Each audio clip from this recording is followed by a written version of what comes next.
Hey, we want to say shout out to our sponsors, Watchman Cigars, Red Hill Brewing, Crave Bath and Body, and Level Up Logo. Without you guys, this episode would not be possible. Hey, hello, everybody. Welcome to a brand new episode of the Southern Fried Philosophy Podcast, where it's our take on life, liberty, and the pursuit of gravy, while you, the listener, are invited to come up on the front porch, grab a beverage, and set a spell. We've got a great show lined up for you, as always. This week, we continue our series in the pursuit of racial understanding. We have nationally known Lucretia Berry. She's an anti-racism curriculum specialist, course designer, and author of What Lies Between Us, Fostering First Steps Toward Racial Healing. And she is the president of Brownicity. We're excited to have her on the show talking about systemic racism and how we got here and how we try to work on to get it out. But without further ado, let me go ahead and introduce you to our starting lineup. We do not have Erin this week. She had a rough week at work and she is needing some time.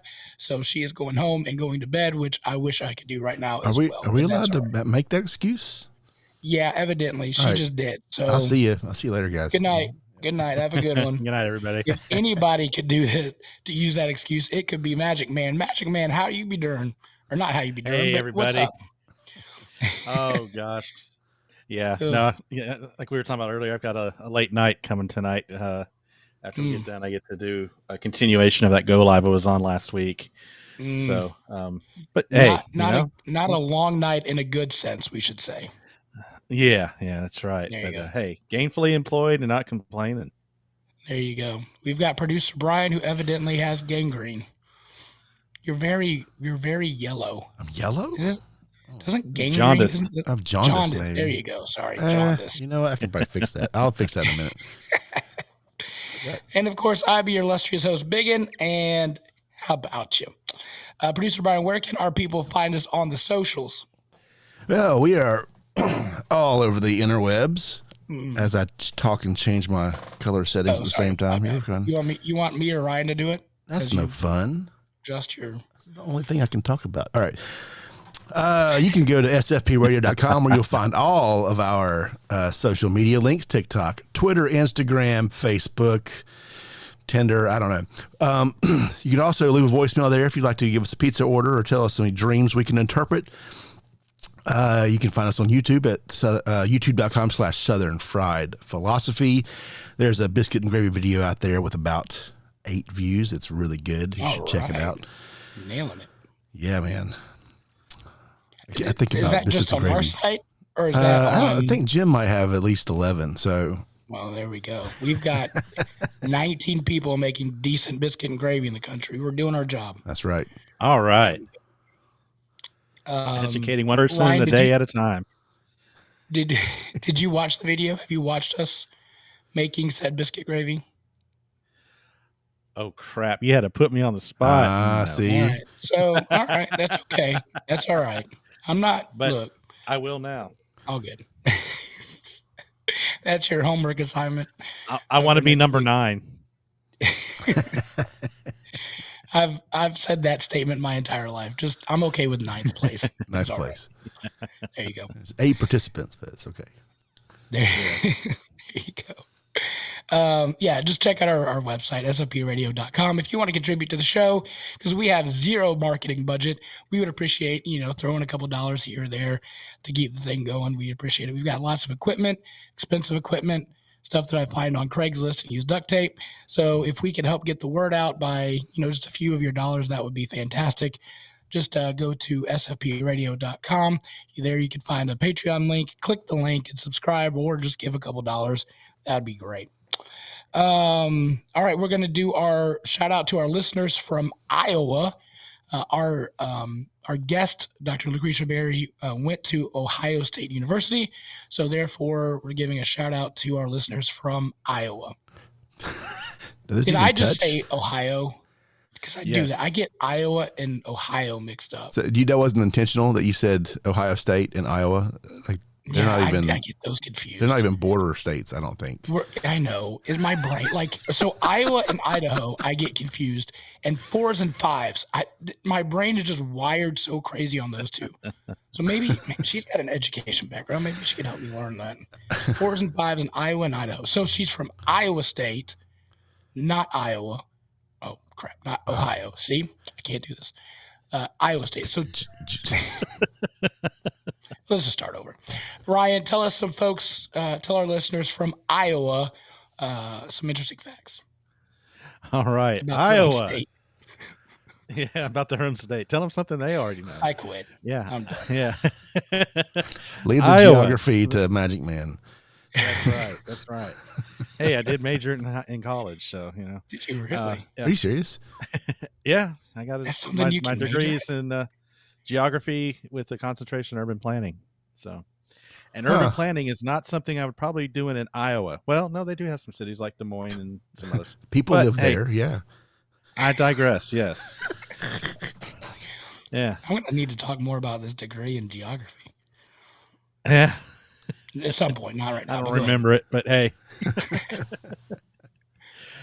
Iowa, the land of where the tall corn grows. Also, it's also the around 7 times more hogs are in Iowa than people. As of 2013, there was 21.2 million hogs in Iowa, whereas the human population was just over 3 million.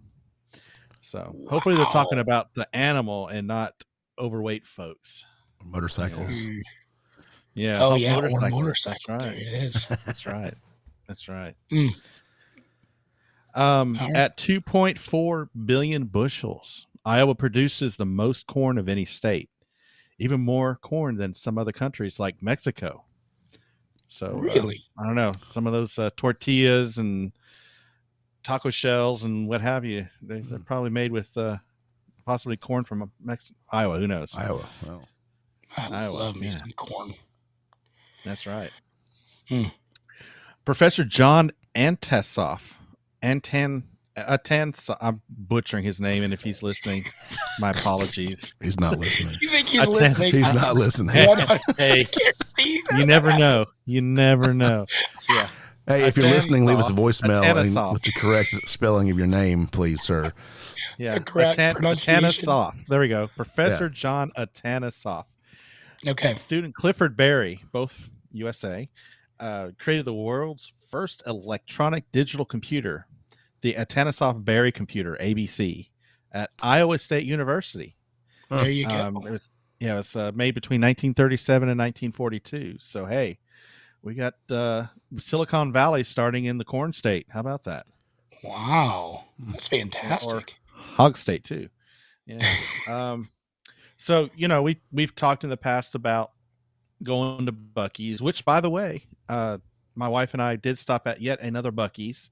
All right. Traveling from Mobile to East Bank / Chattahoochee, Florida, Bainbridge, Georgia area. Our last place we stayed at, which we'll talk about a little bit more. But anyways, we stopped at a Buc-ee's there again, and we did get brisket. It was awesome. Fantastic. Beaver nuggets were Yes, fantastic. And yes, the toilets are very clean. As a matter of fact, I was rather impressed with the and this may be getting a little too. Anyways, I was impressed with the urinal. So yeah. So let me back kind of explain why. So guys, hopefully guys especially will understand that you walk up to a urinal and sometimes there's a little privacy panel between urinals and sometimes there's not. Right. Well, Correct. These urinals are in their own little enclaves. Like they literally have the wall coming out from the wall behind the urinal, and it gives you nice privacy, so you can do your business in peace and not have to stand back a little bit if you need to. Yeah, exactly. So, that I was rather impressed with. And then you turn around and there's the sinks to wash your hands. I mean, it's like they made this nice little arrangement for the flow. You go into your business, wash your hands, and walk out. Right word. You don't you don't have to go. Yeah, exactly. You don't. So you don't have to. go around a corner to get to the sinks or anything like that. It's a nice little setup they got there. This is why we need Aaron on the show. Experience optimal flow at Buc-ee's. That's right. Optimal flow at the urinals in the bathrooms at Buc-ee's. Yes, Our but we show also is did. derailed. He's a sponsor. Hey, this is free advertising For That's Buc-ee's. true. Yes. Well, the It whole is reason phenomenal. why Yep. it is phenomenal, and if you ever get a chance to stop at one, it's highly recommend. I think pretty much from everybody on this podcast. So, but the reason why I brought that up was the world's largest truck stop is in Iowa. It is also it is known as Iowa 80. The truck stop is not just a place for truckers to park their bread and butter earning machines, but it also has a barbershop, a chiropractor, a huge museum with antique trucks. It was established in 1964 and dubbed a small city and a trucker's Disneyland. Huh. I hate to see what Mickey Mouse would look like. In short, it is a trucker's paradise. So anyway, wow. So hey, if we get up that way, me and the missus, I will definitely be stopping at that Iowa 80 and give you all a report on any it's buildings like with no windows. Yeah, who knows? I'll let you know. What does that All right. mean? You'll figure it out. All right. Yeah. And finally, right. Ashton Kutcher was born in Cedar Rapids, Iowa. So there's 5 interesting facts by the great state of Iowa. That was just 5? I love it. Yeah. Oh. Speaking of Buc-ee's, the one in Kentucky opened up this week, and there was, before the doors opened, there was a line of 200 folks to enter the Buc-ee's. That's like a Chick-fil-A line. The new store opens. That's just like a normal Chick-fil-A line. Yeah. Wow. All right. Well, thank you for that information. Let's go to How You Be Durin', brought to you by Crave Bath and Body. Listen, I'm almost done with my lavender cedar wood, and I'm anxiously awaiting to open the coffee soap that I have from Crave Bath and Body. I'll probably let you know next week how that's going. But man, I really enjoy that lavender cedar wood. There's real cedar wood in it, so when you're using it, it scrapes your face and like leaves marks. It's fantastic. Just kidding. That's great. Splinters while you're washing. That's right. Yeah. No, it's fantastic. I love it. Or you can light a small fire in the shower, You get a little cold, you can light the soap on fire, you're good to go. That's right. All right. So How You Be Durin'? We'll go back to Magic Man and his trip to Buc-ee's. But you also, last time you were on the show, we were talking about Rusty's. What was it called? What was the restaurant you were going to? Yeah, Rusty's Riverfront Grill in Vicksburg, Mississippi. All right. Give us a report on Old Rusty's. Okay, Old Rusty's. Well, it's hard to believe it was a while ago. Yeah. But Rusty's was good. Overall, it was very good. We got there probably about 15 to 20 minutes before they opened for dinner, and there was already a line to get in. I mean, there was literally probably about 30 people standing out in front of their front door waiting to get in. That's a great sign. Yeah, it's a very good sign. So we all were just chatting, and then they opened the doors, and there was an orderly entry into the restaurant. Everybody made a line, and the line snaked around the front a little bit inside of the restaurant, and then back up to where the register was.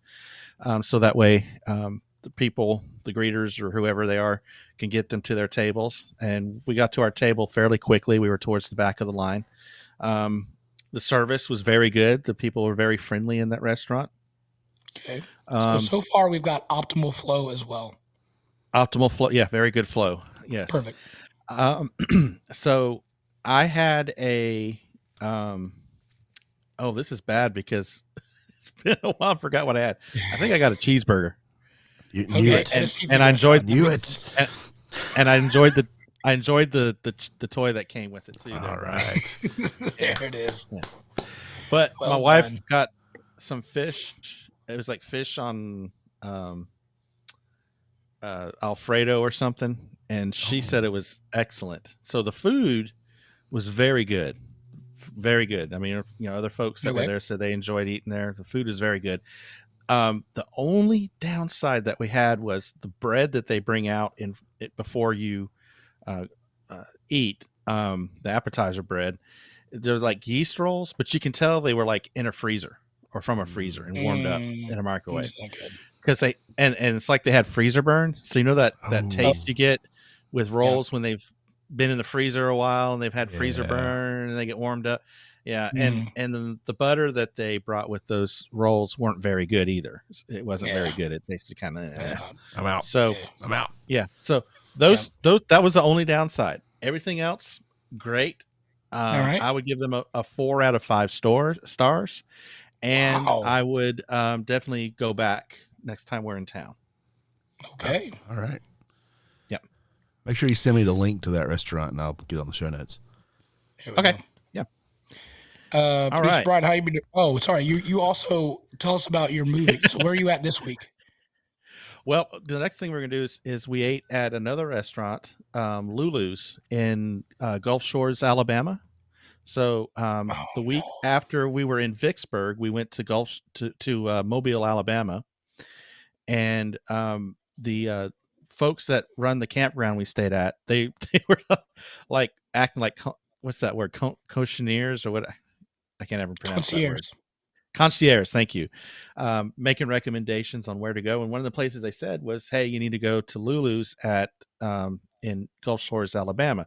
Lulu's was opened and is run by the sister of Jimmy Buffett, so it's Lucy Buffett is who owns it, and I think there's a couple of restaurants, so it's like a real small chain, if you'll call it. But the one we went to is in Gulf Shores. It's right on the Intercoastal Waterway. And again, I had a hamburger. And Lori had fish skin, and we both enjoyed our meals. It was good food. It wasn't, kitschy like you would think, a place like that. Oh, Jimmy Buffett's sister. The trash can nachos somewhere. Yeah. So it was very good. And it was nice because it was a beautiful day out. So where we sat was in the restaurant, but they have basically their walls open up. So everybody that's inside is like sitting out. It's like being on a big old gazebo, essentially. And you got the Intercoastal Waterway right there. So we were watching boats go up and down next to us. And they also had like a little amusement park and miniature golf and other stuff that's right there. But we thoroughly enjoyed Lulu's, and I would give that a 4 out of 5 as well. And I would definitely return to that one. We really enjoyed our food and being able to sit and enjoy the nice weather out there. What was interesting was after we left there, we went to the beach there at Gulf Shores, and we parking was difficult, especially when you're driving a large vehicle like we have. Sure. 1-ton dually, crew cab, 8-foot bed. Big guy, big dookie. Big dookie. So we found a parking place fairly quickly. We walked over to where the beach, and there's like this walk area in front of it that's paved with grass and everything. And then they have stairs that go down onto the beach. And we were getting ready to walk down the stairs, and all of a sudden, here's this beach patrol guy comes up in his truck. You can't have your dog on the beach. I'm like, oh no, what? Is it Hank Hill? And yeah, pretty much. Boy, you can't have your dog on the beach there. And we're like, okay. See, the thing was, we walk up. There's signs that say what you can bring on the beach, what you can't bring on the beach. Okay. None of it said about not having dogs on the beach. And the only thing it said was they have to be on a leash and you have to pick up after them, which is pretty much what you should be doing anyways. Right. So we had our dog on a leash. There's no reason why. So anyways, so we were like, okay, whatever. And we left. We got on the ferry that goes across Mobile Bay, enjoyed the little ride on the ferry, went over to Dolphin Island. Did you take the RV and Big Dookie on the ferry? No, just Big Dookie. Okay. All right. That would have been a we sight to left see. so we did all this the day after we came into town. Okay. That Sunday. Copy. So yeah, so the RV was at the campground, and it was just Big Dookie and Lori and Rita and I. Rita's our dog. Bye, everybody. So we went to Dolphin Island and we went on the beach. Oh, yeah. Beautiful, nice, and then went back. So it wound up, with the exception of Gulf Shores, Alabama, their beach, and the beach patrol guy being a jerk. We had a good day there. We stayed at East Bank Campground, which is in Bainbridge, Georgia, but it's actually closer to Chattahoochee, Florida. Okay, And we and then this past Saturday we came back. We're back in the Brunswick, Georgia area, so we're staying. Actually, not in Brunswick. We're west of it. Actually, y'all will get a kick out of this. So in Charlotte, how we make fun of like Gaston County. Mm-hmm. Okay, so Brunswick is a city. It's on the coast of Georgia, halfway between Savannah and Jacksonville. Yep. And Brantley County is next door to it. And the folks in Brunswick make fun of Brantley County just like we make fun of Gaston County. Yeah. There's always that county you make fun of. Yeah. Well, Lori and I are actually now residents of Brantley County. Well done. Basically, you're from Gastonia. Gotcha. Yeah. Yeah. I mean, your truck is named Big Dookie, so you're going to fit right in there. So there's that. You know it, man. Hey, so I was looking up while you're telling the story. Lambert's, the home of the Thrilled Rolls, is right there in Gulf Shores. And if I would have put two and two together, I would have told you to go there instead of Lulu's, because that place is heaven for a fat man. I'm just telling you.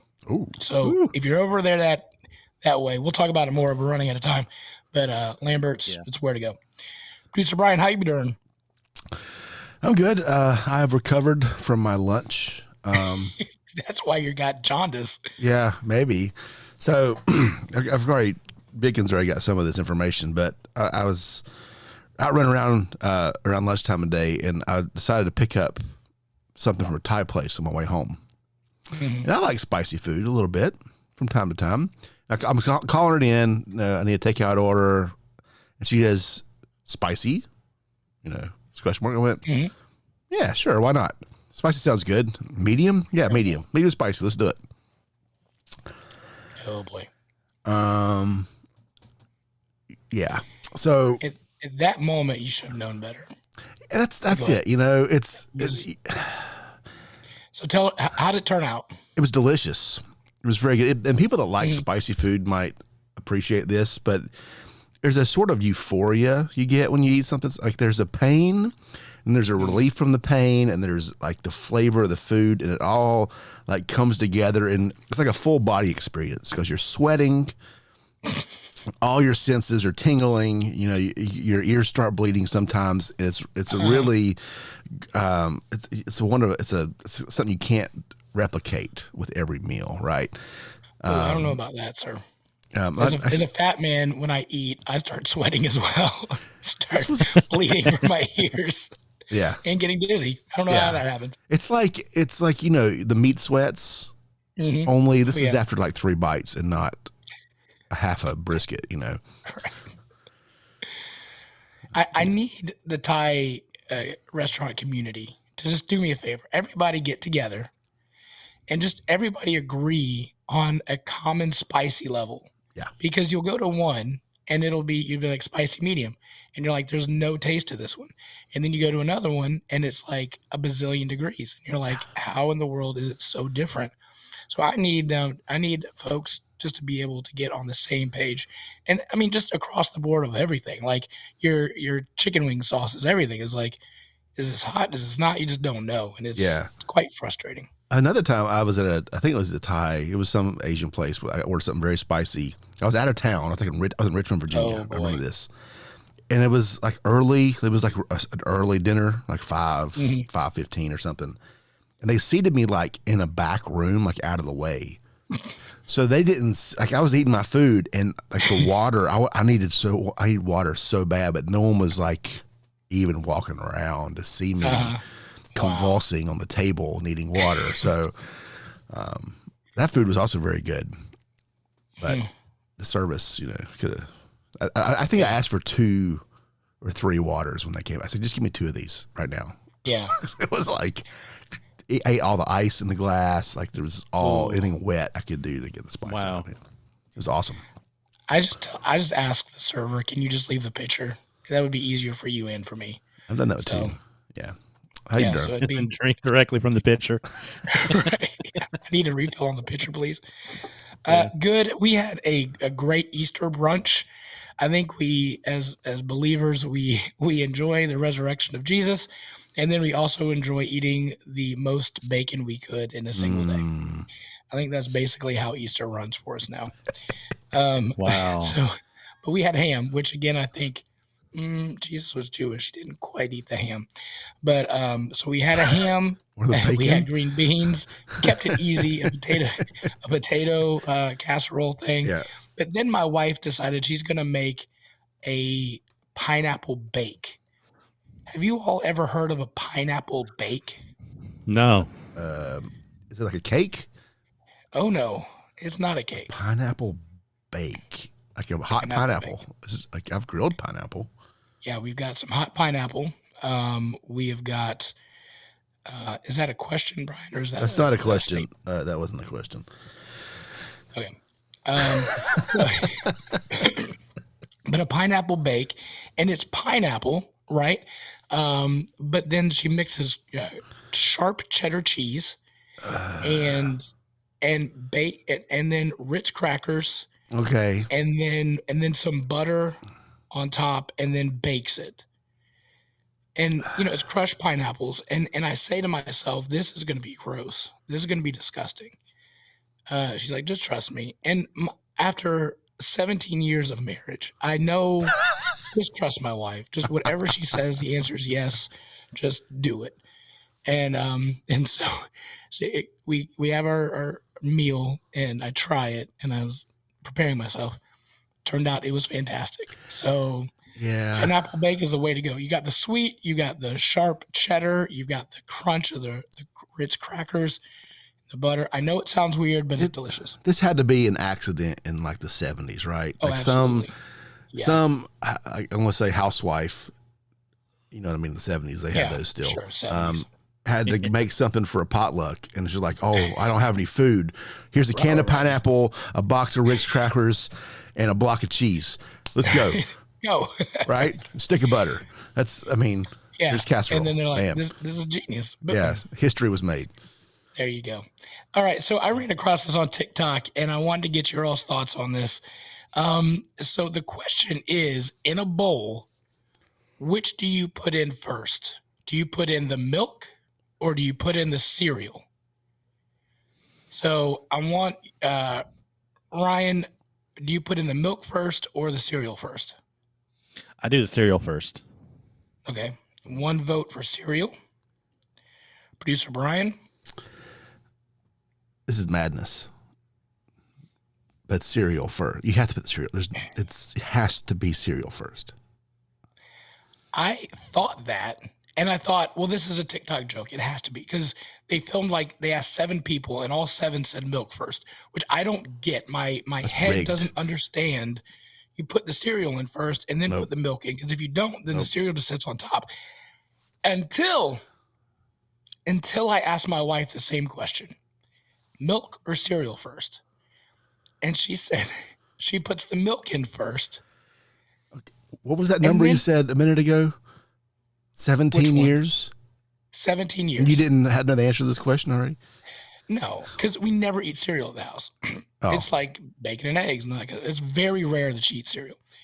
But then she even goes a step further. She puts the cereal in a whole nother cup, and then she'll spoon in the cereal, let it sit for a minute, and then eat it, because otherwise she says it gets too soggy.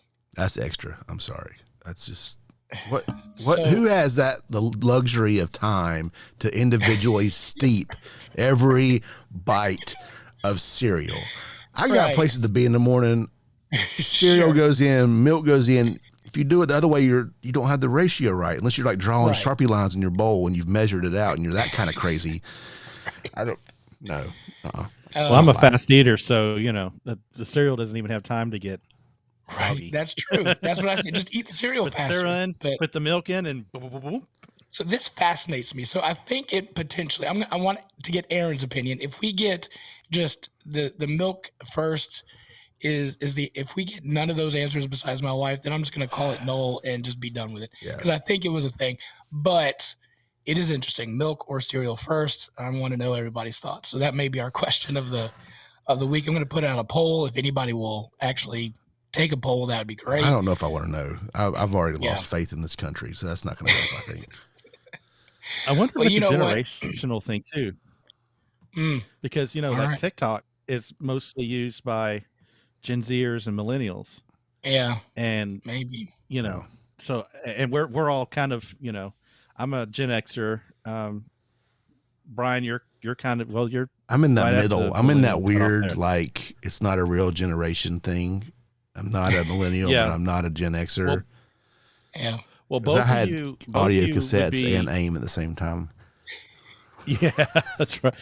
But both of you, I think, are in that what do they call that micro generation, the Xennial, which is Anyways, so but I wonder if it's a generational thing where the younger ones do the milk first and then the cereal, and older folks do the cereal first and then the milk.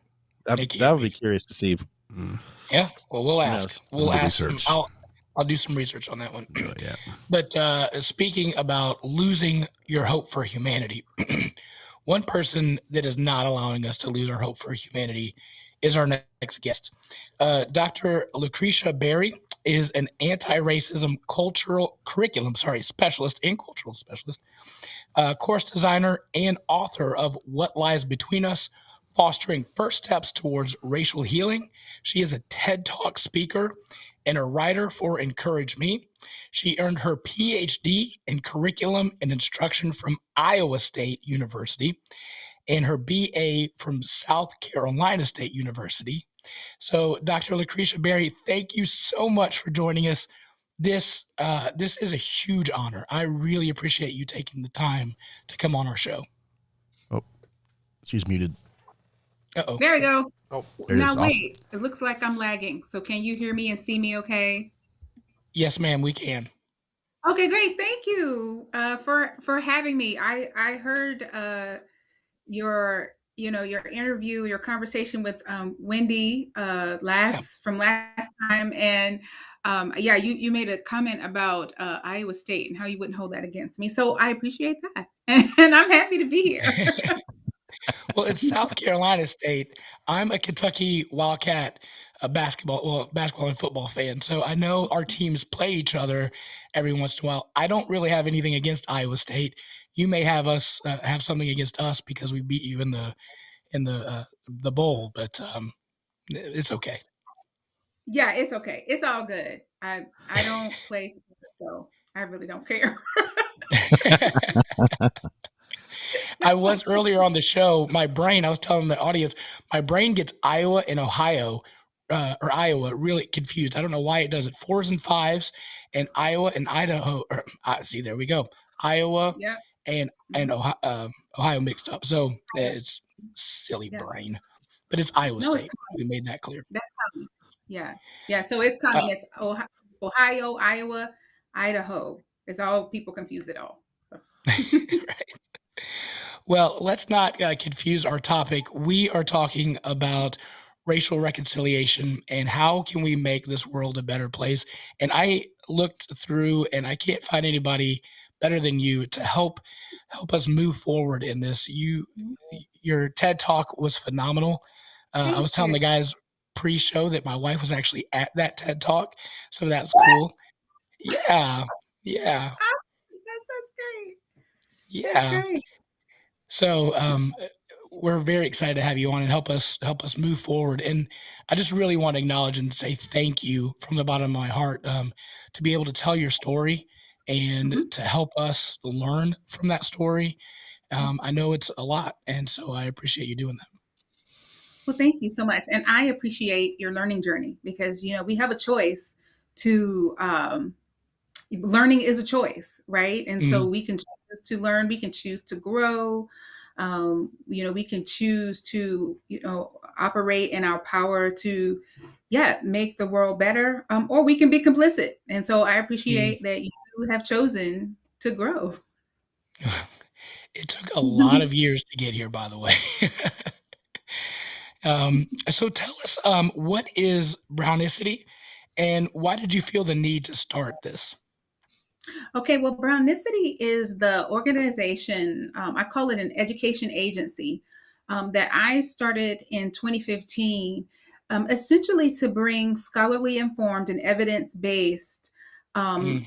education knowledge to, um, I'm going to say, just the general masses, because I have a doctorate in curriculum and instruction, and because of my tenure in academe, and being able to be a graduate student and study anti-racism education and multicultural education in general, or being exposed to people from all over the world, and ideas, and sit at tables from people all over the world. I'm pretty privileged in terms of my understanding of history and the context that we live in.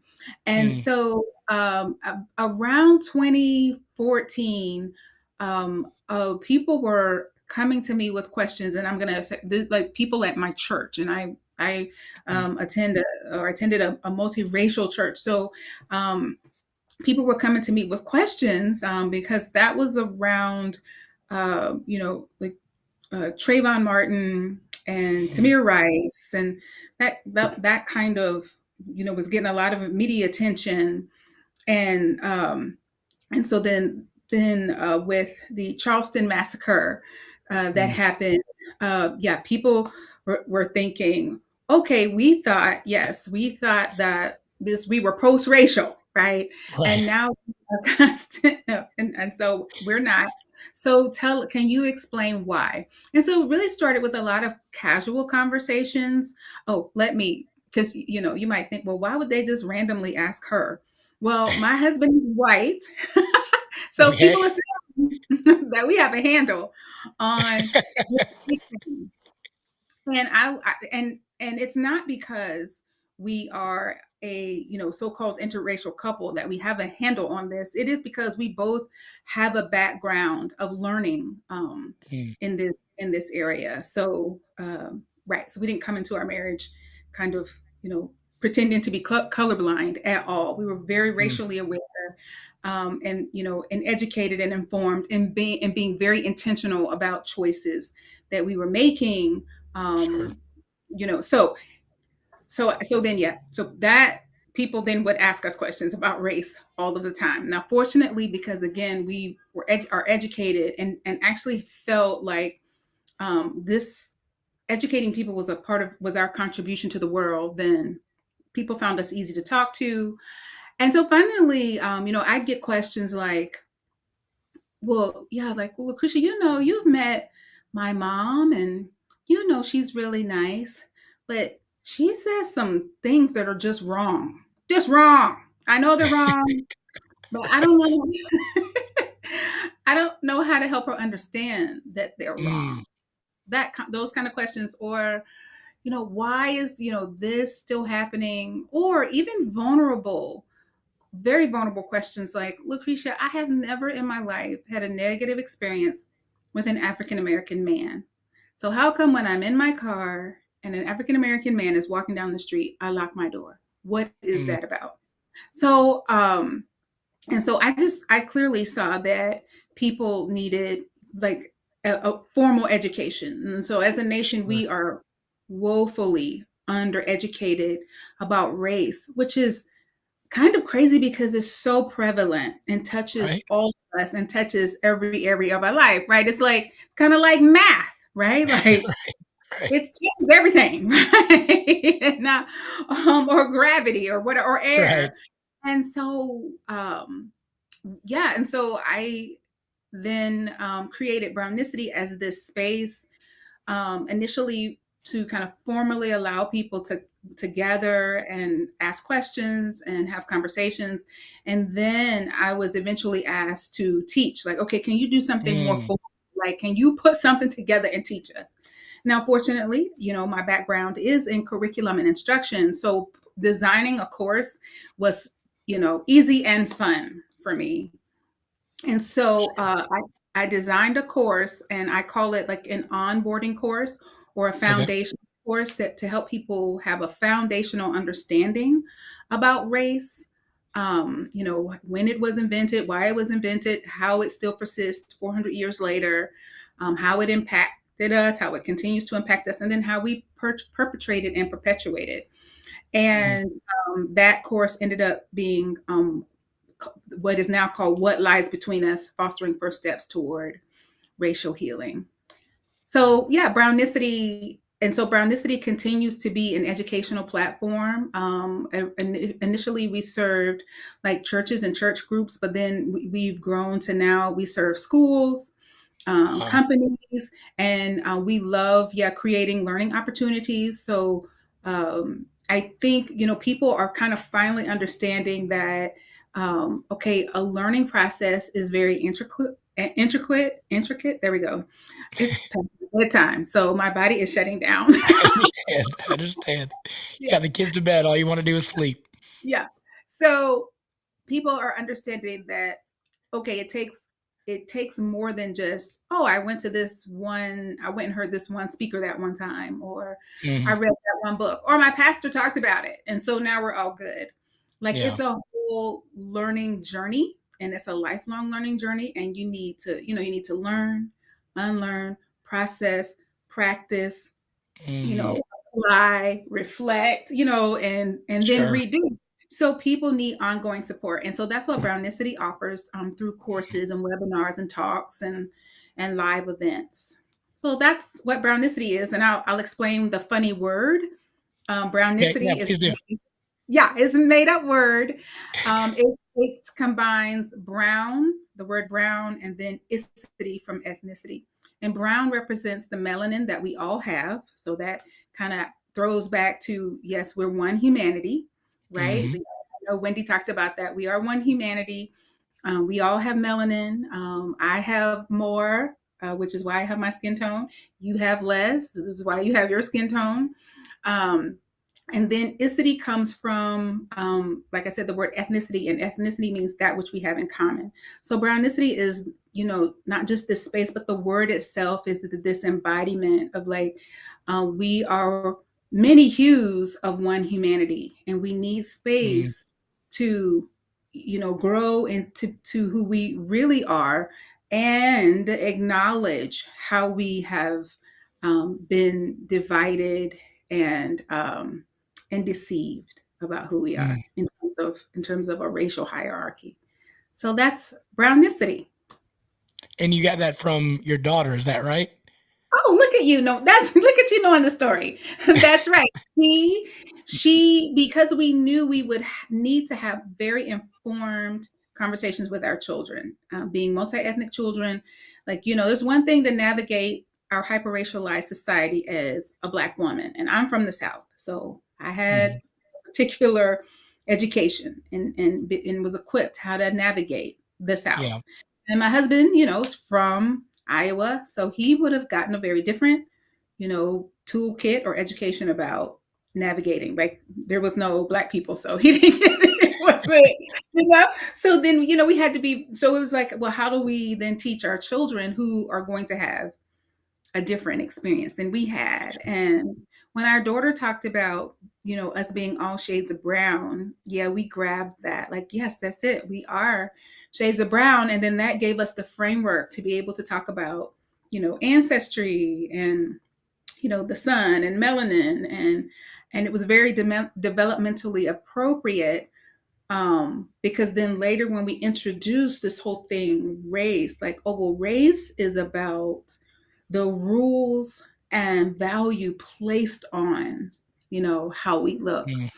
So, because we had normalized, I'm going to say normalized, like, diversity or differences, the diversity of differences within the humanity, it made it so much easier to talk about race Yeah, and to talk about race as a construct, instead of sure.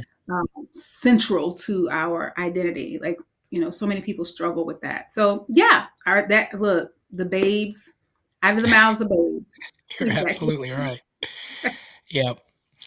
Um, and what I love about you, and what you're doing is it comes from the educational perspective, and it's Mhm. not just, "Oh, how I feel," or what I think, or Right. what, news bite we get this week, but it's educational based, learning it just like you said, math or gravity or whatever. There's specific terms for there's specific definitions for those Right. terms, and I That's right. think what causes a lot of confusion is we'll hear racism and it can mean 14 different things. That's right. But when you come from the perspective of it's education and this is what this word means, then that helps solidify and we can all get on the same page.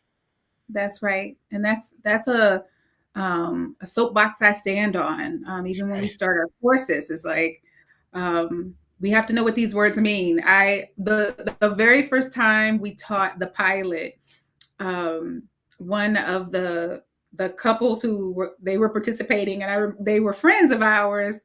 And I remember we had gotten into bed, and they texted me and they said, "Hey, we don't agree with this definition of," I Mm, can't remember if it was race or racism, but yeah, I think race. They didn't agree with it or something. Racism, they didn't agree with it. And so I said, "Oh, you're doing your homework out of order. So first, watch this. So you have this understanding, you have this historical context, then mm, the definition will make sense." And so, yep, then they got it. So yeah, you have to understand, you know, um, yeah, we have to understand what the terms mean, and not. Yeah, it is frustrating sometimes to see words being weaponized in mm. popular culture. That is pretty disturbing. I'm a C student from Duval County, Florida, and I do know that I had to learn division before algebra. So you got to See? put those things in place and you got to do them in order. So that helps. That's right. Yeah. That's right. Scaffolding. So last week we talked about, and you heard Wendy talking about the construction of race and how that happened in the country. Mhm. What I really would like you to talk about is educate our listeners about the systemic racism. We hear that word again thrown around. Oh, Mm, it's systemic racism, whatever. There's people that I talk to that say, well, we've had a black president, like you said, so therefore racism is out the door. right. I mean, that's a whole nother show. But Mhm. there are those things that are in place that has caused that separation, that we have now. Again, the redlining, the GI Bill, education or the lack thereof. Um, so can you talk about how do we see systemic racism in like public policies or the things that you might see more than we do? Well, and I think that's the thing with systemic racism. It is difficult to see unless you Mm, are, yeah, a student of, let's say, like if you're a law student, right, and then you are being trained in policy, or to see, um, to look for policies, to look for particular practices mhm, that disproportionately harm people of color. And so there's that, but also systemic racism encompasses history, and encompasses practices and outcomes compounded over time. So mhm, you think about how you build wealth. mhm, So you build wealth. You have equity, and then you invest that, and then it builds over time. You need mhm. time for that um to multiply. I'm not a finance person, so I don't know all the terms. But Understandable. so then it works the other way too, or it works with negative things. So negative um, policies and practices, personal practices um, that happened. I'm just going to say, like a generation ago, Mm-hmm. compounded over time, still are in place. So I'm going to give you, your listeners, two examples. Um, to illustrate what I'm talking about. Well, first I will say here's one thing for people who are beginners. I often recommend the movie Hidden Figures, because Hidden Okay. Figures is a Disney movie, right? So it's, and it's a little bit whitewashed, but I mean, it's a great example of, you see the lives of these women. You see how they were not, so one woman, for example, could not become the engineer that she wanted to be because she had to have gotten her diploma from a particular school, but only white students could go to that school. So if you Mm-hmm. have, okay, you can, right. So the only way for you to get into a particular program is to have a prerequisite that took place, and at a school that's outside of your ability to attend that school. So then Mm-hmm. over time, how is that? What is the impact of that? So now in the Disney movie, she has to go to court. She has to go to court and she's pushed, really pushed and supported by some people she's working with, I guess, at NASA. And then she goes to court, and then she's able to get in the class, and then she takes the class, and then she's able to get into the program, and then she's able to be a NASA engineer or mathematician. Okay. So now, if she had not, let's say, if she had not been able to, or just think about all the people who were not able to go to court to, Mm-hmm. get the diploma that they needed in order to go to the program to become these engineers. So look up how that impacts generations, the Mm-hmm. generation after them. So in this case, yeah, somebody's mom got to be an engineer, but look how many people didn't get to be, Right. or that, and then how that impacts people over time. So one of Brownicity's operations manager, Amy, she did some research on her family and learned that when her grandparents came over, or great grandparents, okay, let me think, when they came over, so she was able to track when they came over from Germany and then settled in the Detroit area, and then how they were able to, build a sustainable life, Mm-hmm. and compared them to their black counterparts who at that time were being, right, redlined, or being kept out of this opportunity to be able to buy a home and build wealth. And Mm-hmm. so, you can parallel the two and see, she paralleled what her grandparents were able to attain, which of course then benefited her parents, then of course that benefited her. Right. And then, but the black counterparts were not able to, because of policies and laws, and yeah, race-based policies and laws, they were not able to achieve that. So even when, redlining was outlawed and prohibited, that span of time, you don't get that span of time back to go back and compound the wealth Mm-hmm. and compound the opportunities. And so now that's just about where someone lives and the wealth they're able to acquire.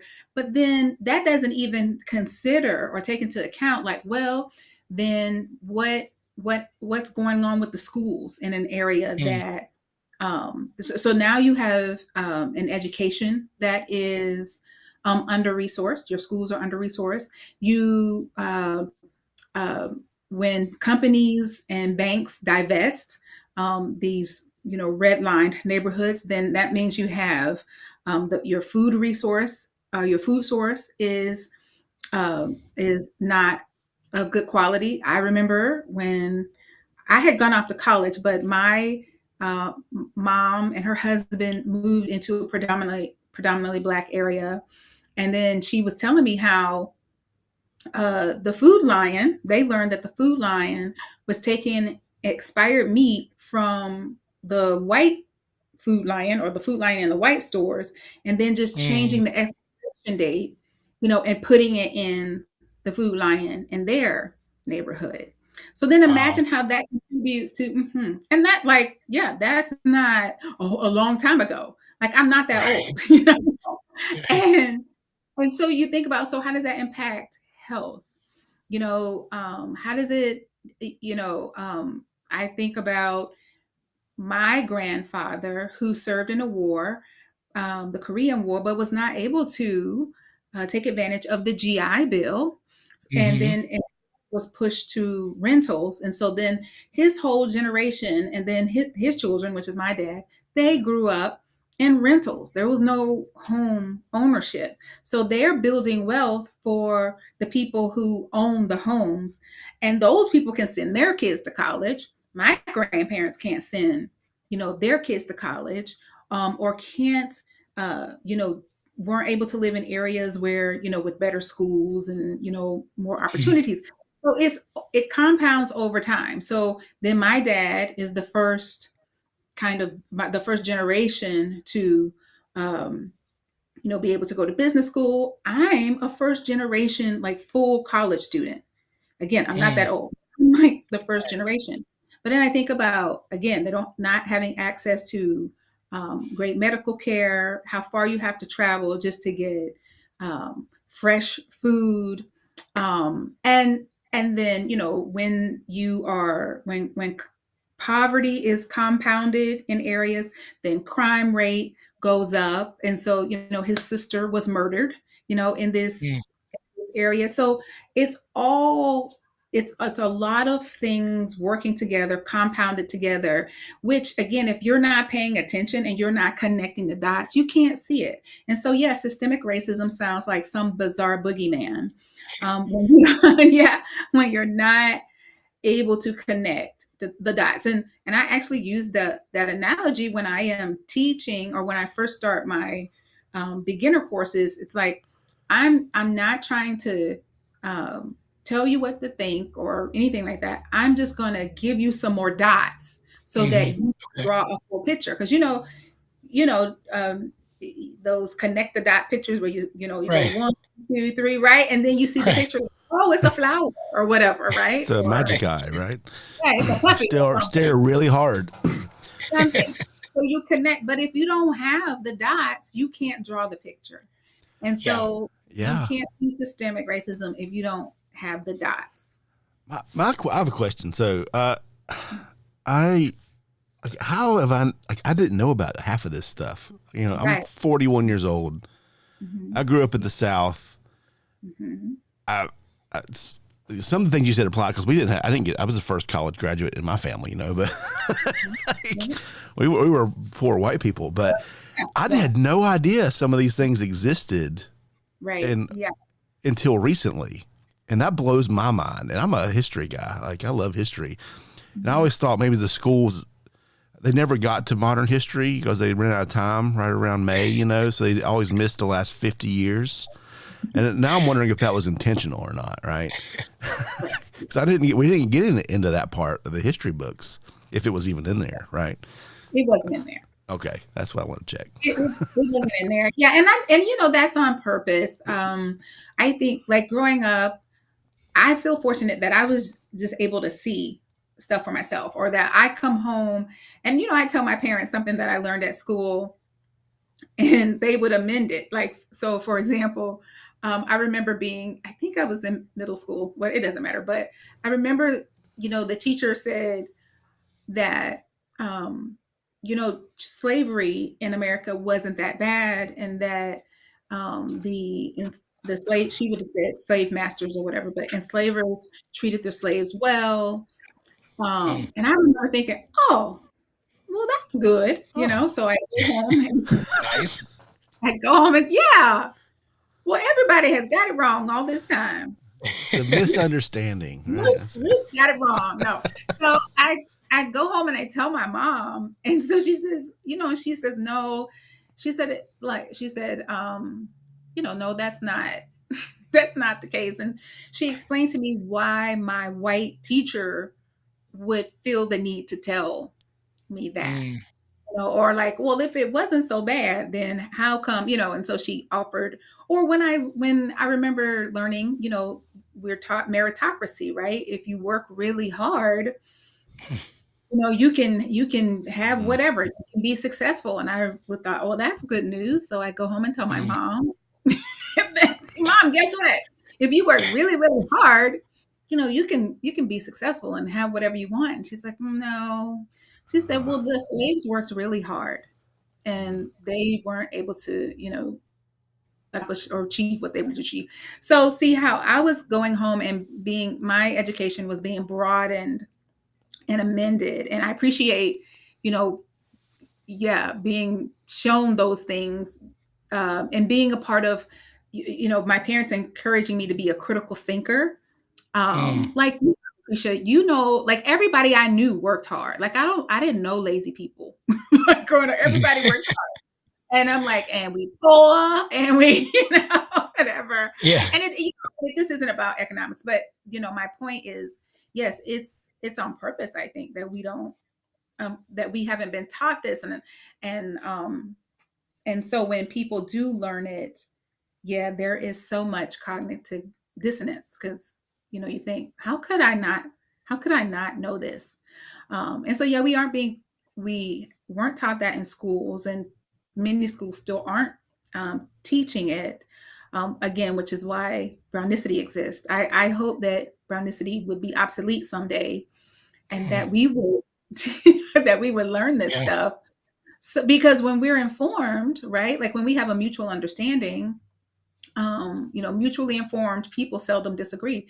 Then we can be a part of mutual problem solving. So we can't solve Mm, problems together, if we ooh, don't even have an understanding. that'll preach. Mhm. Um, so you said a few things. You said GI Bill and redlining, like we knew what we were talking about. Can you can you Oh, explain why the GI Bill was so detrimental to the African American community, and why redlining, and what is it? Because I feel like most of our listeners may or they oh, probably won't know these things. oh, that's no problem. Okay, well, okay, so GI Bill wasn't detrimental. It was actually very helpful to the servicemen who had access to it. So after World War II, um, when the soldiers came back home and they're needed to build homes and start families before World War II. Yeah, like you would have to have like 50% of the price of the home in order to, own a home. So Wow. um, I know, and that's something. So then they created what we kind of have now. Well, 10% down or 20% down, then you pay over time. And so they created that, and they created this GI Bill where the soldiers could have access to loans like with very extremely low, super low interest rates. And so then however, during that time, they were only like, because I'm trying to think like how much do I go down this rabbit hole, but I won't go too far. Like, during that It's super time, interesting. So as much yeah, as you want. yeah. Well, I don't want to, because I don't want to shoot people with the fire hose. Yeah. You can learn over time, and so or take my course because they really break it down in the course. Yeah. But so then with the GI Bill, people were able to, yeah, go to college, and or buy a home, but they only made it accessible. They made it accessible to uh, white people or people categorized as white. So I think the statistic is only 2% of the GI bills went to people of color. And when I say people Wow. of color, that's all the people of color. That's everybody that's not white. 2%. And yeah, the rest of it, was just all white. And so it was that, and then redlining. So all of this kind of went together. Redlining was um, a way for banks to then place value and cause some chaos in with neighborhoods and home ownership. So they came up with a color scheme, and I think, let's see, was okay. So red was the lowest, and again, I could be getting this out of order, but then there's green was high, blue and yellow, and red was the lowest. And so then they would literally like kind of take out a map and draw lines around neighborhoods that they deemed bad investments. And when you go, for example, what is the name of the book? Um, I have so many books in my Sure. like anyway, it's okay. But Well, the thing is about redlining is that it was so arbitrary. So it wasn't that they had any kind of, they didn't base it on anything. It was all just subjective. Like, well, because this neighborhood is predominantly Black, we're going to draw a red line around it because, um, and yeah, that's why. And here's the thing. Again, we present this in the course. Neighborhoods had covenants, and the covenants would explicitly say, mhm, um, this neighborhood is, for white people only, affluent. So I mean, it was a whole. I mean, there was a whole protocol, and they officially put these policies in place, and then real estate agents aligned with it, mhm, and so that's how, again, Black people especially were pushed towards rental areas or pushed towards places that were being divested, while white people were being pushed, like the suburbs were being created. So the mhm, suburbs were created, and white people were being pushed towards the suburbs, and then they were being invested in, and kind of able to accumulate all of these resources. So yeah, redlining was kind of a banking thing. So the banks yeah, were in on it, real estate agents were in on it, the housing industry in on it. So again, it's multiple things all together, not yeah. just one thing. When we talk about a system. It, correct me if I'm wrong. So the way that I understood the GI Bill, people came home, and like you said, they were trying to build the houses, the families, and whatnot. There's one example if you want to research Levittown, where it was a community being built, suburbs, and they would Mhm, allow those the white soldiers that had the GI Bill to go into this town, mhm, um, and establish home, get equity, like you said, to be able to live in this community, but they wouldn't let African Americans in. And so they were right. forced to stay in those, like you said, the downtown, the urban areas, while the white Mhm, flight was happening to get everybody out. mhm, And then the red line happening, where they said this is really where if you're going to if a bank is going to invest in a community, you don't want it in this red line.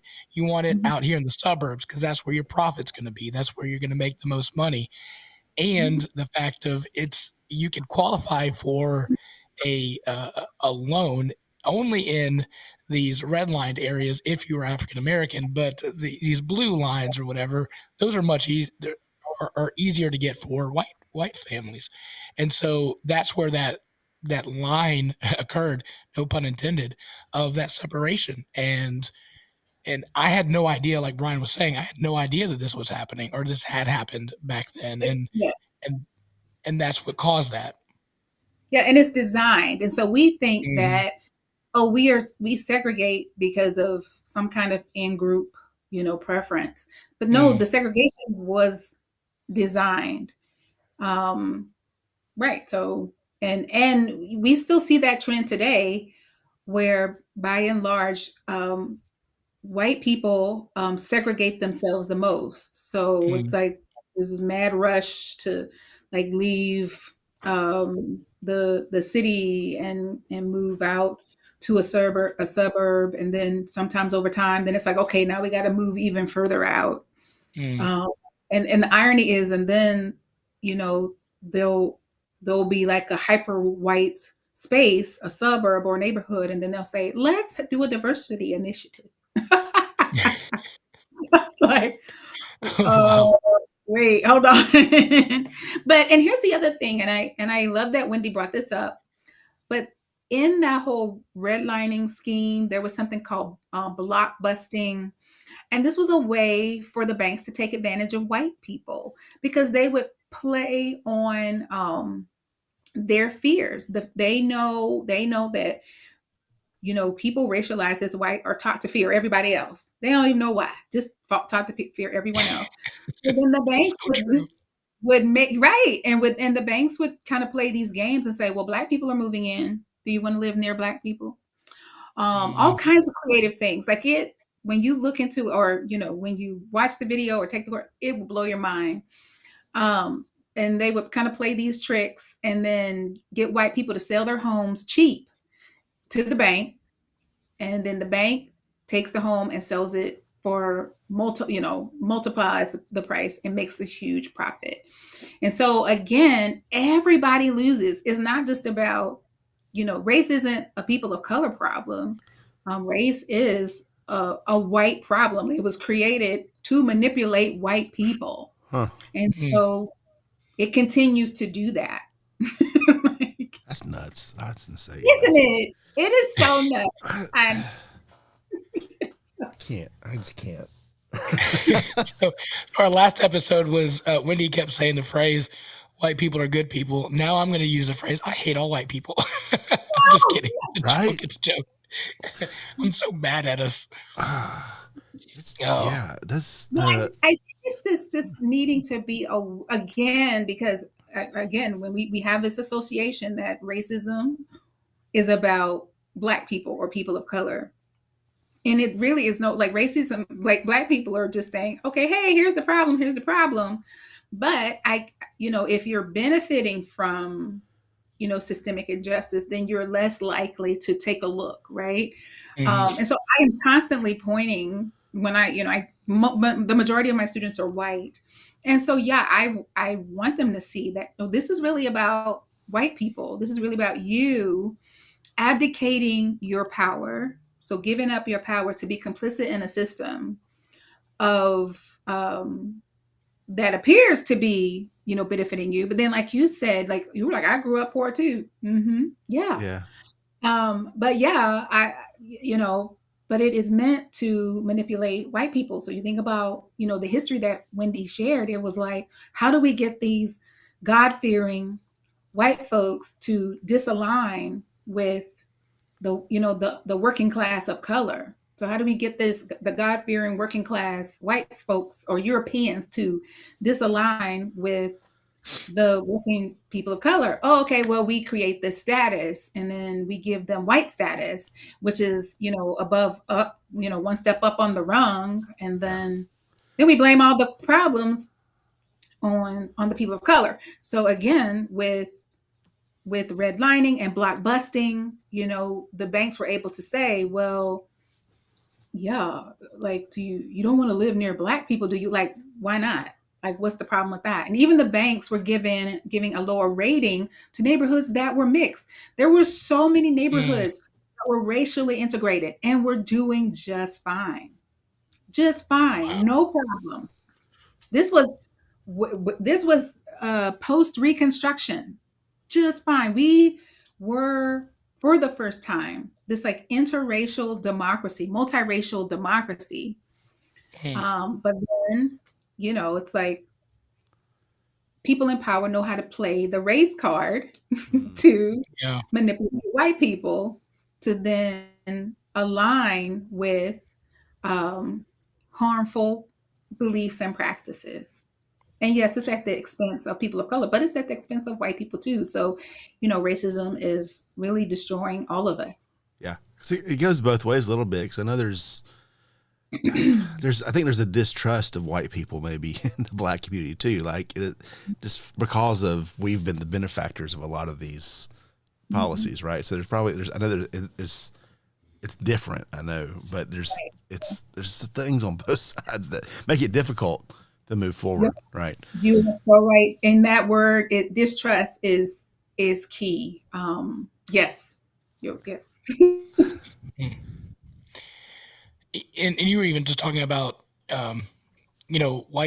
white flight going out of the urban areas, but now you got gentrification, and now that comes into play. And most people would think, oh, well, you've got this, $1 million home next to this $15,000 home. That would make their property value go up even more. So that's great. Yeah. Not so That, much, is not so much, right? it? Because I can't pay the property taxes. If my house is, Yeah. $30,000 or whatever, I can't pay the property taxes of, so. Yeah. Yeah. I think there's a lot of, and some intentional, but a lot of unintentional consequences that not unintentional consequences, unintentional understanding Right. of what happens, in that, oh, this neighborhood's coming, it's up and coming. Well, there's reasons for that. And that there's going to be some Yeah. impacts that you may or Right. may not understand. Right. And the thing is, so it can be up and coming, and then we can invest in improvements, but then we can also look out for people. Like, people don't have to Yeah. be steamrolled and Yeah. dispossessed, disenfranchised in the process. It isn't like, I think we often think, well, there's nothing we can do about it. That's just how it is. Nope. How it is how we make it. And we can make it, Mm. right? We can make it. How do we move forward? Like Mhm. what's something that we can do? Well, I think first we have to, like, choose to understand Mm. racism. I think I was it last week you called it racial understanding. Mm. Sometimes people call it racial literacy, racial competency.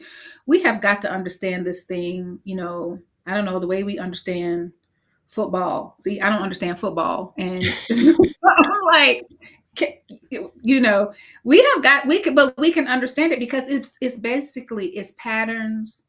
It's Mm. it's a system. So I when I'm teaching my high school students, we'll get to a point in history, and I say, now, can you tell me what you think is going to happen next? And they can, because at this point, they've seen the patterns. Or I'll say, hey, this happened. Tell me where you've seen the same thing happen in history. And Mm. then they can tell me. And so it's patterns. So it's like, if we just choose to study it and get good at it, which we can, like, we're humans, we can do it. Yeah. We can choose to get so good at it that then there is no place for fear. Because fear comes in where we have a gap in understanding, right? We fear what we don't know. And then there's so Mhm. much shame attached to that. So we don't know it. So then there's shame. There's shame because I didn't know. There's shame because I'm white, or there's shame because my ancestors were enslaved, or there's shame because my ancestors did it. Okay, so if we can just choose to have no parts of that, and get really good at understanding this, I know that we can, dismantle it, deconstruct it, stop being bossed around by it, and we can Mm. create something better. I just, and sometimes I see really intelligent people who are choosing they're choosing racial ignorance because Mm. it's comfortable. Because that's it, I'm all about being comfortable. I always say, because there's that saying, people say, oh, we just gotta get uncomfortable. But I'm like, well, I think we're already uncomfortable. Let's get comfortable. Like, let's Yeah. normalize this. Let's normalize this understanding. So again, like, we don't need a brownicity, right? Like, oh, we got this, we understand this, we see how this functions. And then, in our own personal lives, we begin to make decisions that, Mm. kind of pulls the cogs out of the system, and then the system weakens. And then in our schools, or whatever, in our communities and churches, and, with our platforms, wherever you have influence, then you, yeah, choose to disconnect from the Yeah. system. Yeah.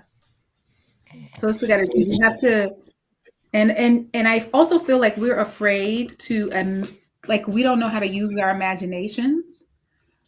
Sure. Right? So we can imagine something better. We can imagine something different. I was in a like a session with, and this guy was like, what was it? It was about Stamped from the Beginning. So it was like a group talk about the book Stamped from the Beginning by Ibram X. Kendi. And the guy was like, well, it was like slavery, Africans being enslaved in America was inevitable. And he said it had to be that way. And he explained his thought. And I'm like, I thought, wow, you have like zero, like in his mind, like, it could only have been this way. And I'm like, okay, I wanted to like expand your brain. Mm, Mind. Okay, how else could we have done that? Well, we could have done sweat equity. My husband helped build a company. He worked initially for the company. He worked for free, and they gave him stocks in the company. So then, when the company started making money, then they paid him, but he still had stocks. We could have done something like that. Like I get mhm. it that cheap labor, but we could have put things in place to not dehumanize Yeah. people. But see, again, we have to activate our imagination, and we have to be willing to see the problem, call it a problem, and then reimagine a better way forward. And sometimes, Wendy talked about the brain last time, and yeah, first of all, our brain is designed to keep us comfy and consistent, right? Like, don't want to do that work, Absolutely. Yeah. I don't want right? to try to get on the treadmill. No, I'm good. I'm good. That's okay. But we are also neuroplasticians. As humans, we can step outside of ourselves and think about how we think and see how we think. And so we're neuroplasticians. We can rewire our brains. We have the ability to, reform. And Mm, so we just have to want to. yeah. And you also said too, I think in a previous interview of like we need to use our imaginations, but we also got to be critical thinkers, and we don't teach that at all as well, Right. and that's frustrating. Yeah. Because if we taught you how to think critically, then would you be complicit? Like, would you go, Yeah, okay, I'll go fight your war, even though it has nothing to do with me or something, right. I'll sign up for So, that. yeah, Yeah, I'll sign up for that. No, we have to be be critical thinkers. yeah. So, all right. So, how can people get a hold of your curriculum? How can people get a hold of you? How do we make ourselves better by taking your courses? Yeah. So, and now my courses are um our courses are in stages. And so, yeah, we have like the introductory level course. And so Mhm, what lies between us is an introductory level course. And then we have where you can get more into some heavier, thicker, more complex stuff, and that's called intermediate. And so we have a learning community. So if you go to brownicity.com and click on learn, then there's all the options that you can learn with us. We have a learning community membership mm, where you can pay $10 a month or $110 a year and just get in there and take those courses. What lies nice. between us is just, it's a study guide, and you access the resources through our website. So, we offer different price points. So, for example, for the person who says, well, I just want to buy the book for $10 and then just take my time and go through the curriculum, like you can access the resources for free. But then there might be people who say, well, I want some support. So you want me to pop up on a video and talk to you and guide you. Then you purchase that. That's inside of our learning community, and you can purchase that. For people who, what lies between us has a faith element to it. So for Mm, people who don't want that, we have the same course, but it's called Foundations. okay, Foundations, we offer companies and schools, and because it doesn't have the faith part, but it's sure. exactly the same, just without the scriptures. But yeah, and so we have stuff for families and kids. We have Mm, yeah, it's just again, we have media literacy in there. We have understanding conspiracy theories, how to talk to your kids, so all kinds of stuff mm, on our website for people who want to sit down and learn. And then also, if you subscribe to our newsletter, then gotta sneeze. Oh, sorry. Then that's how you find out when we're doing things live, because we love to teach live as well, whether that be in person, we will come to you, or whether it's a Zoom. So that's how Perfect. groundedcity.com.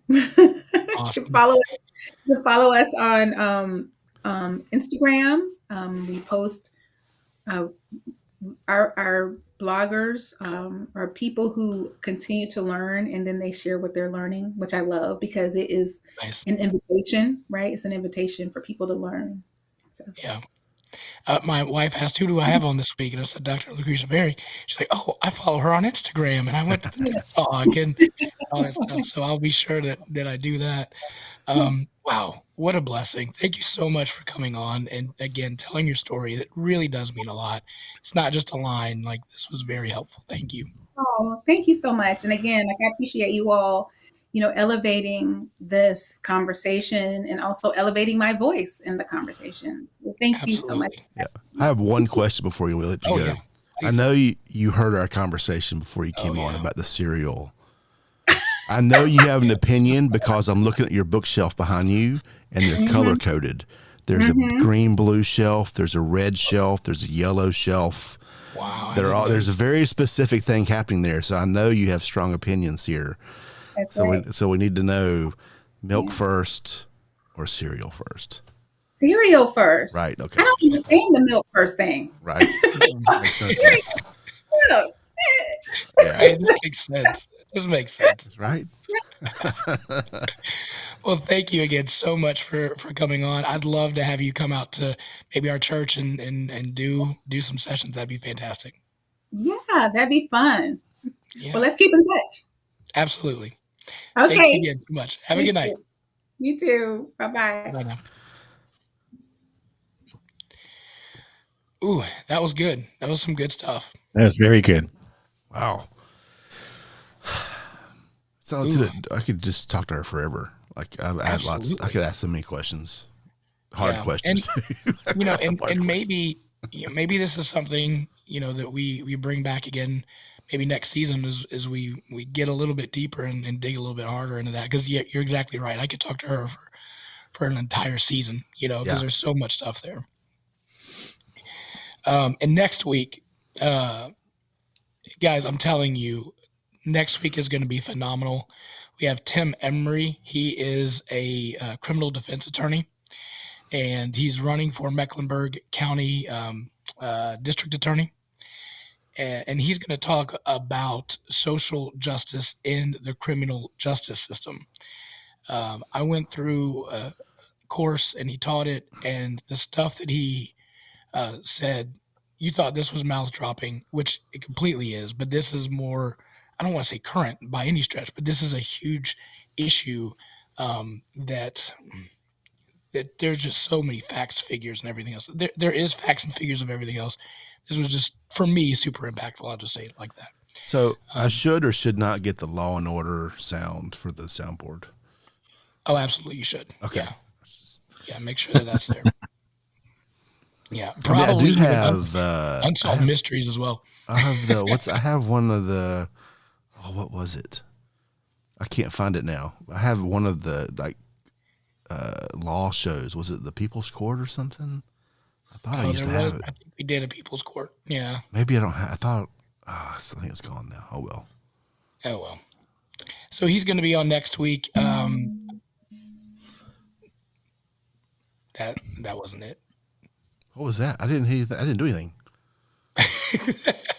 I heard it. Ryan, did you hear it? Hear what? No, I didn't hear anything. What'd you hear? What?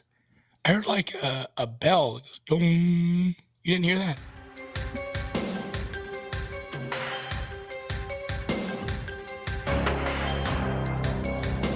Next week on Unsolved Mysteries. Wow. In a world where one man. Anyway, so he's going to be on next week. I'm really excited to have him on. And then that's going to be episode 199B, because this is 199A. Technically, if you go through the list of shows that we have, there is a missing episode 16. It is no longer there. And so this is going to replace episode 16. So we may just call it episode 16. Is that a conspiracy of some kind, or? No, I'm not even, I'll get to it offline. I'll tell you offline. So, but there's no episode 16. So our 200th episode, we've got a big guest coming on, and I will save that for next week. So you want to tune in. Who's going to be on episode 200 of the Southern Fried Philosophy Podcast? Woohoo! All right, guys, thanks again for tuning in. And as always, keep looking up.